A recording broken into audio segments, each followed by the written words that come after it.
Next week, the calendar will not be rich in macroeconomic events. There will be a few publications, but they will be quite important and able to change the market situation. Traders are focused on the Eurozone economic condition after the US Fed made it clear that it would not change the current monetary policy. Next week, Germany, the largest Eurozone economy, will report on its economic situation. First of all, it will publish its Ifo Business Climate data for May. In April, the indicator showed the best performance for the first time since June 2019. The May report is also expected to be positive, thus pushing up the investment attractiveness of the euro. The data is slated for release on Tuesday, May 25. On Thursday, Germany will disclose its GfK consumer climate figures. The indicator reflects consumer opinion concerning their income, willingness to spend money, and their attitude towards the economic situation.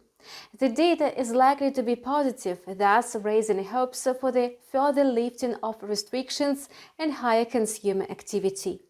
Of course, Germany's economy will need much more time to reach its pre-crisis levels. Nevertheless, even such signals will boost the euro. The US unemployment claims data will also be of primary importance now. The previous report disappointed traders, showing again a rise in the number of unemployed people. Moreover, the number of continuing claims jumped by 111,000, causing doubts about the recovery of the US labor market. Under such conditions, the US Fed will hardly raise the key interest rate this or next year. Besides, this day, the US will publish the second GDP estimate for the first quarter that also reflects the current economic condition. Moreover, the US is going to unveil its durable goods orders report for April. The data will drop a hint about a possible tendency in the second quarter.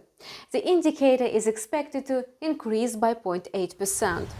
The US personal spending data may prove the revival of consumer activity that is the main driver of the country's economy. The report is slated for release on Friday. It's likely to determine traders' sentiment for the end of the next and beginning of the following week. In April, the indicator is expected to climb by 0.6%. In fact, this is a good performance that signals about a steady recovery. Such information may have a positive influence on the US assets. Notably, in the previous months, the personal spending indicator showed the biggest rise since June 2020. You were watching Forex Trader Calendar on InstaForex TV channel with me, Kate Tikhina. We wish you profitable deals with InstaForex.